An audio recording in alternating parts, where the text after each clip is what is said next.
I'm very much supportive of the feminist movement when it comes to expanding women's options. I'm very much opposed when it comes to the feminist movement honing victimhood as a fine art.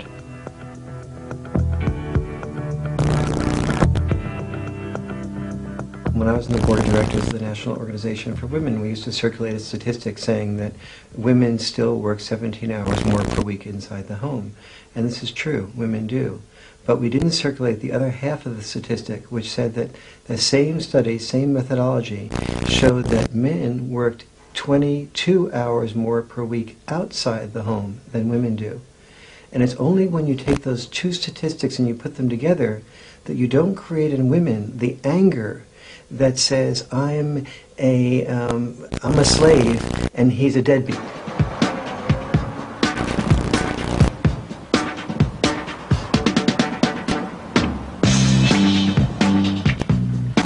The myths that we have about men are so deep, they're so embedded into our belief systems that when we confront them, they invite disbelief, they invite anger, they invite ridicule. And what I'll do is share 5 basic myths. The biggest myth is the myth that men earn more money than women do for the same work. In fact, that's not true. Men do earn more money than women do, but not for the same work. Full-time working men work 9 hours more per week than full-time working women. They commute 2 hours further. They work in the most hazardous jobs in the most difficult locations.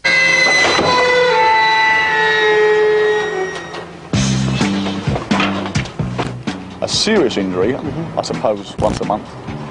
So what happened here, David? Where they put the bottles in the bag. It's only when you control for the 13 most important variables that you find that women and men make approximately the same amount of money for the same work.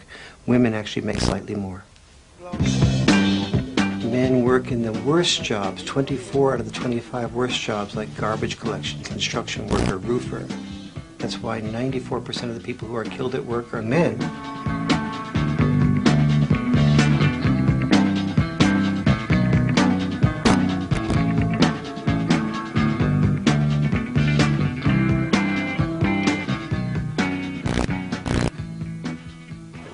One of the things I was really surprised to find as I traveled to Britain is that the spending patterns in Britain and the US are the same.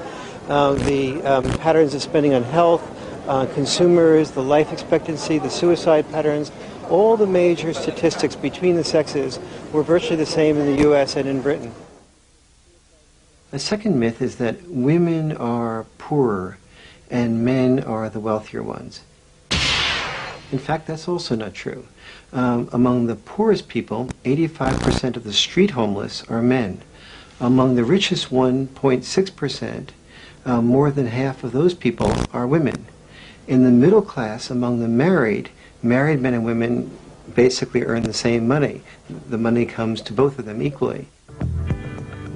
Power is not in who earns the money, and power is not even who spends the money, but power is on whom the money is spent. And when it comes to female versus male personal items, 7 times as much money is spent by both sexes on female personal items versus male personal items.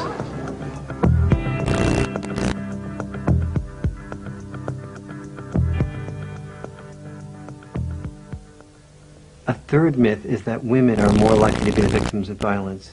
Not true. In fact, men are more likely to be the victims of violence.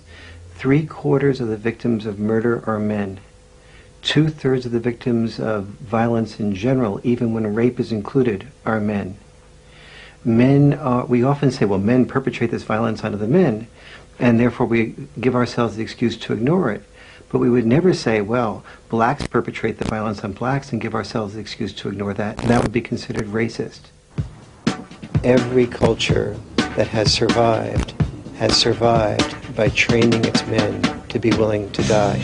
Every culture has an unconscious investment in disconnecting men from their feelings. And that is where the battle was really bad. I've never spoke about my war experience at all. I got a grandson of 25, and he keeps asking, and I don't tell him. And why don't you talk about it? I'd say I'd done a job. I was called up, I'd done my job, and I was quite happy to do my job. And I'd like to forget all the experience and the tragedy that I saw during the fighting. Yes. And when you begin to remember that experience, what happens for you? I get upset and that's it. Yes. That's it. So you'd rather shut that out rather than recreate all that pain. Yes. The fourth myth is that male-dominated medical research cares more about men's health than women's health. In fact, that's not true. For example, prostate cancer, almost as many men die of prostate cancer as do women of breast cancer, and yet there's almost 700% more funding for women's breast cancer than for men's prostate cancer. Men used to die 1 year sooner than women. In 1920, we now die 7 years sooner than women. Women live 50% longer than they did at the turn of the century.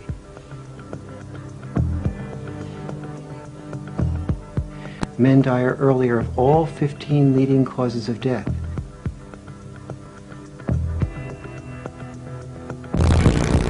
Basically, we care more about saving whales than we do about saving males.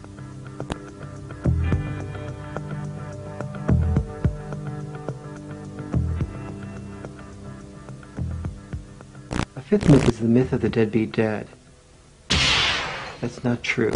When men and women have the same circumstances and are required to pay child support, very few people know that men are twice as likely to pay the child support as women are. I would say that the central flaw of the feminist movement was defining the world as being a world in which men oppress women, as opposed to understanding that it wasn't a world about that at all. Both sexes had roles. Women's role was raise children. Men's role was raise money. But we said that women's role, that's sacrifice. That's slavery, we even called it. But we took men's role, we called it rather male privilege, male power, dominance, sexism. I think the main thing that made me change my perspective as I saw the women's movement move from egalitarian to non-egalitarian, that women should have the right to decide whether they should have custody over the children. Women should have the right to join the armed services, but not the obligation. Women should have the right to take the sexual initiative, but men should have the expectation. Rights for women, but leaving the obligations with men. Women articulated their demands so effectively. From the male point of view, it felt like a war in which only one side had shown up. And yet, if somebody were to ask me who's to blame for this, I have to say that men are to blame more than women or the feminist movement, because women can't hear what men haven't said, and we men haven't said anything. We put our head in the sand and hoped the bullets would miss. You said a mouthful.